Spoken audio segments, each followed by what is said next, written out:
Now it is my pleasure to also introduce our award winner of the Human Security Award. The Human Security Award honors a Fletcher alum who's contributing through their work in unique ways to promoting human security through either research or practice. And it's my pleasure to introduce this year's recipient of the Human Security Award, Ms. Tsering Gellek. Tsering is the director of the Sarnath International Nyingma Institute in India.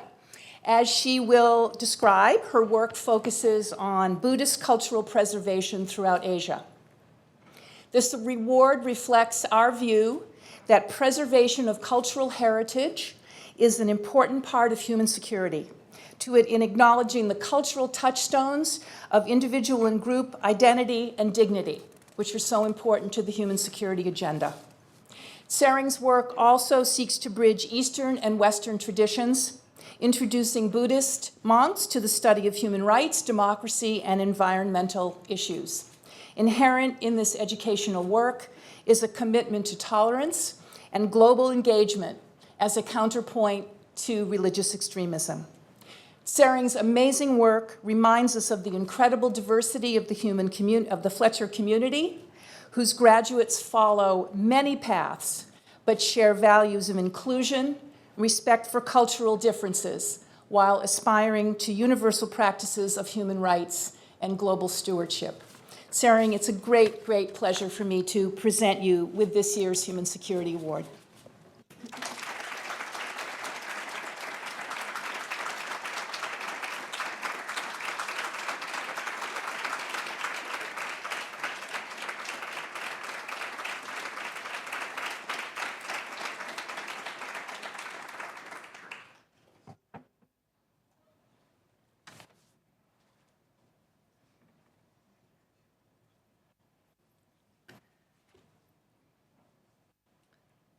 Secret notes.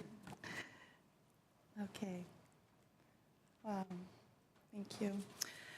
It's been 17 years since I was a student at Fletcher, and this moment here gives me a chance to think back to what I have been up to since I left. And right after I graduated from Fletcher in 2000, I thought, well, I've worked pretty hard, and I thought critically and wrote a lot while I was in school, so why not go to Brookline and work at a bed and breakfast? So it was only 3 weeks into that excursion with putting chocolates under or maybe on top of the fluffy pillows that I thought, maybe I'm not using my master's degree of law and diplomacy to its fullest. And then suddenly, my thesis advisor, Professor Karen Jacobson, invited me to apply to serve as a project manager to her newly formed Alchemy project. And its aims were really ambitious. It was to transform the lives of refugees and conflict-affected persons in Africa by increasing their access to grants and microcredit. And so for the next 2 years, we researched the impact of credit on refugees by providing grants to innovative organizations working in the field. And our research would underpin the growing body of literature on the power of supporting livelihoods in conflict-affected zones, and in turn, its enhancement in human security. So my studies and work were now more in alignment, and I felt I was on the right track. But then September 11th happened, and I was at the Feinstein International Center that day. And I clearly remember Karen's response, which was really something very memorable. And she said something about not giving in to fear. And she said she wasn't going to change her upcoming travel plans. And that simple act of doing something in a way normal in an extraordinary time was something that has stayed with me actually throughout my life.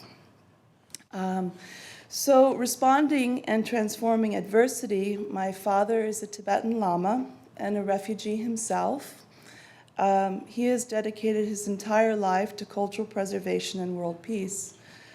For the past 50 years, he has led a global publishing effort to endow and rebuild over 3,000 Tibetan Buddhist libraries throughout the Himalayas. For Tibetan Buddhist culture, these monastic libraries were not only the center of Tibetan life, but the custodians of treasure house of the collective wisdom of Buddhist civilization. As part of these efforts in cultural preservation, I traveled throughout India and Nepal, and I worked on peace bells and Buddhist sacred sites as monuments of peace. And this work brought me into the circles of ministries of culture and archaeology and to the religious communities surrounding those sacred sites. And I called upon my negotiating skills that I had learned in Professor Eileen Babbitt's course and was able to win a landmark agreement on striking the delicate balance between conservation of historic sites and honoring them as places of worship, or what is known as living monuments. And so this work would provide the stage for what would later be my most challenging undertaking. And in 2008, I was asked to lead the renovation of Nepal's oldest monument, the Swayambhu Stupa. In Sanskrit, Swayambhu means essentially self-arisen. And so the stupa is considered to be the beginning of the Kathmandu Valley. And there have been 14 major renovations prior to this one, occurring about once every 100 years. And I would be the first woman to undertake this work in its over 2,000-year history. But this was not the most challenging aspect, and not one that I paid much attention to, at least not while I was working. So I led this effort during a time of major political transition in Nepal, including the dissolution of the government, and I was working in a nearly failed state. But there remained a cultural fabric that held community and families together that was far more powerful than I had ever imagined. And the sense of social capital, the tightness of community, equally weighed at times against the exclusion of others through, for example, the tightly guarded secrets surrounding the rites of renovation.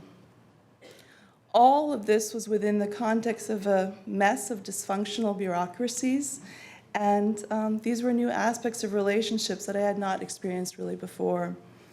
But in the end, we became an incredible team of over 70 national artists, hundreds of Newari priests and Buddhist monks, and we worked very hard for 2 years and completed the entire renovation of the Swayambhu Stupa with the offering of over 23 kilos of gold and I think 30,000 pieces of art restored.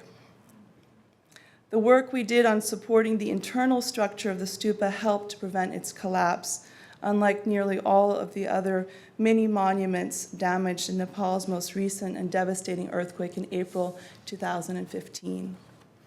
But after the Swayambhu stupa renovation, I took a little time to rest, and I worked on documenting this process in a large book, which I just gave to Eileen.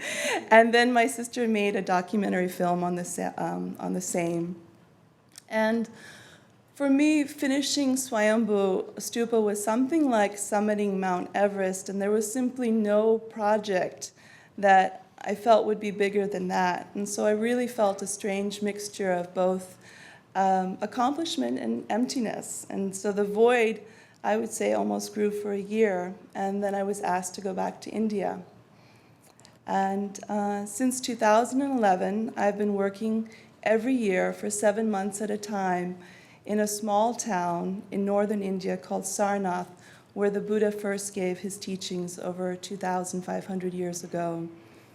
And Sarnath is just located outside one of the world's oldest continuously inhabited cities called Varanasi. And if you arrive at the train station and are taken by taxi or auto rickshaw, the driver will most likely say to you with a very friendly voice, "Welcome to Varanasi. This is the city that people come to die." So I do live in a place where death is visible. Corpses are carried daily to the Ganges River to be cremated. The cause of death may not be war or direct conflict, but the constant reminder of death is a powerful backdrop to learning to appreciate your life, your freedoms, and your possibilities, and I would say your security. My work at the Leir Institute in India is to help build bridges between not only people and institutions, but in some ways between periods of time, between what makes tradition, religion, and culture, or the roots of society, support the possibility of adapting to the present moment, and more importantly, to a better future. These linkages and bridges, I believe, are deeply connected to actualizing a sense of purpose in life. This sense of purpose is a treasure that human beings are uniquely endowed with, and I believe the heart of human security. A couple of years ago, I hosted a seminar at the Institute with the Tibetan monks in residence and a visiting anthropologist, whose better half is right here in front of me. And we were discussing the UN Declaration of Human Rights, and in the passage on the right to marry, the monks debated amongst themselves whether people had the right to marry who they wanted. And interestingly, nearly all the monks took the perspective that people should marry who their parents wanted them to marry. Then one monk in his 50s, who had faced incredible hardship in Tibet, raised his hand and offered this. And he said, "Love is karma." And in those 3 words, he had managed to simply bridge many worlds. And I live in a place where if I look over my walls, I see my neighbors drying herbs, tending to their buffalo, and yes, burning garbage. And within the campus are Tibetan Buddhist monks learning English so that they can be the carriers of an ancient system of looking at the mind and understanding the root cause of suffering. In the Dharma, the root cause of suffering is attachment. And when I ask the monks about the real problems of the world, environment, war, conflict, racism, they hold steady that the whole system of life is governed by various forms of desire. What about the basic needs, food and security, education, and so forth, that are vital to life and not necessarily about desire or attachment, I have asked. But again, I met with this call to look deeper at how self-interest often narrows the possibilities of others. This call for looking more deeply at our motivation and actions in the world, to look at the consequences of them, is no longer something relegated to the spiritual or religious pundits. To be wise and deeply humane at these times is not just a lofty ideal, but the basis for peace and the survival of this world.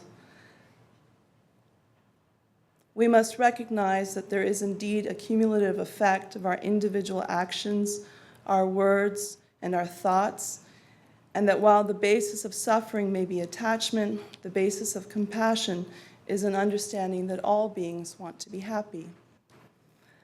At a time where difference between cultures and views are more often the basis for a conflict than respect, it seems to me that the seemingly simple act of connecting across fields, across cultures and viewpoints is really important. Often people see tradition and modern life at odds, streams moving in opposite directions, if you will. My work in education has brought an appreciation for these sometimes divergent streams, for the truths and the restraints they contain, but to also celebrate the moments when they connect, and perhaps most importantly, demonstrate our shared future. These connections have profound implications for our humanity, and it is really an honor to be a part of this distinguished group of bridge builders. I would like to thank the university, the Leir Foundation, and of course all of my professors and community for their leadership in supporting peace and nonviolence in the world. I have often felt like I did not fit the normal profile of what a successful Fletcher graduate looks like, but the truth is I believe the degree has served me very well. A small testament to the profound impact that Fletcher has had on me is that I, a lady living in a small Indian town thousands of miles away, not quite tending buffalo, but something like that finds a way to fit into this community and to keep on building bridges. And that, I must say, is something to be very grateful for, and I believe a hallmark of the university's commitment to diversity and inclusivity. So thank you.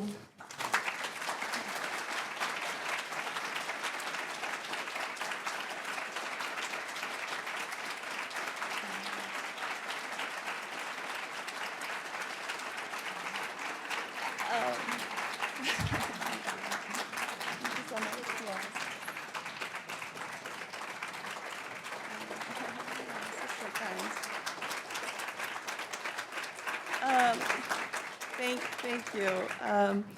What I'm going to show you now is a 1-minute, I think, trailer of a film that my sister made and is on PBS. It's called Light of the Valley, and followed by some images from the Institute.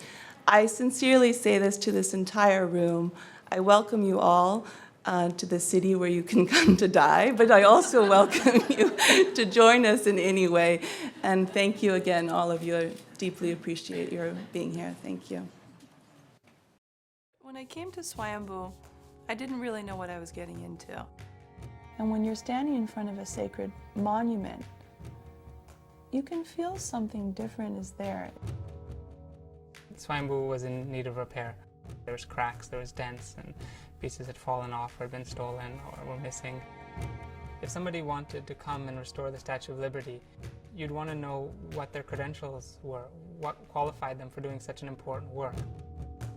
What I can do is bring the best people together during the course of our renovation.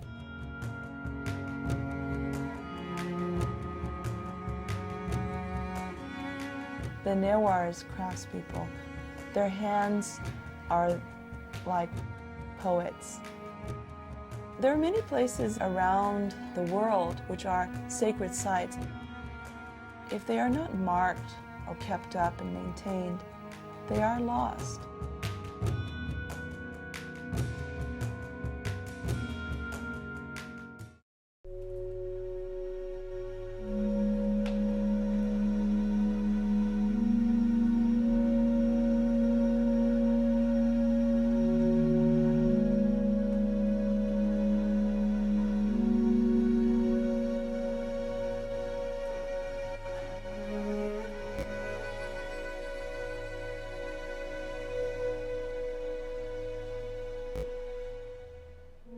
Swayambhu is one of the most holy places in the Buddhist world.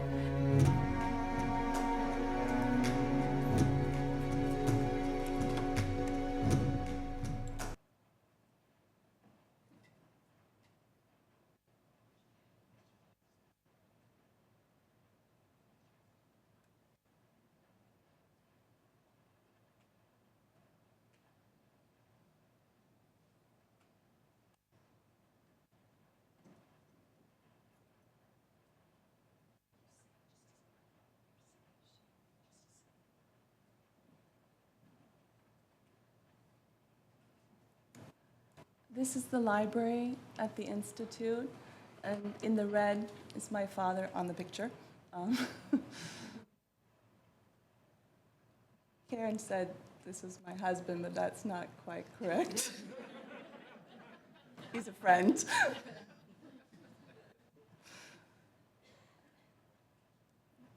Students from the Institute discussing how do you listen to silence. This is a group of teachers from all the different schools of Tibetan Buddhism discussing the future of monastic education.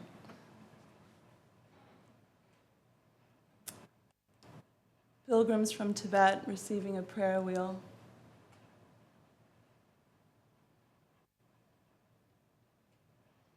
The middle is the principal, the person who said love is karma.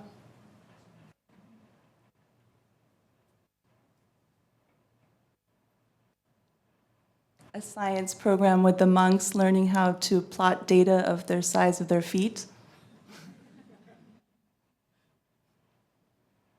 And the inside temple hall of, depicting the life of the Buddha and the sacred trees of India. This is the library and the text that my father's produced.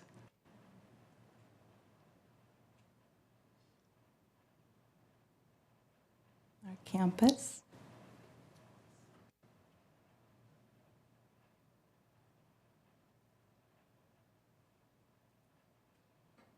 One of our English teachers.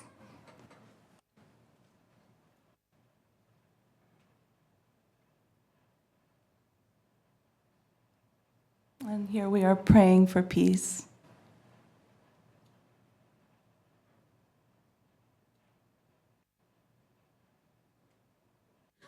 The Ganges, Varanasi.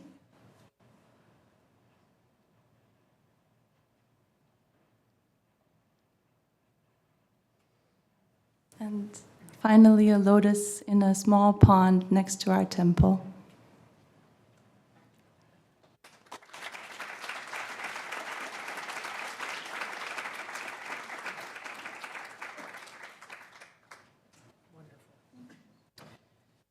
Well, congratulations, and you know, this is why I went to Fletcher, frankly, is to see this incredible diversity, this lightness of spirit, this investment both in the past that walks us relentlessly into a better future. Well done and congratulations. Join me in a round of applause again for the Leir Prize winner.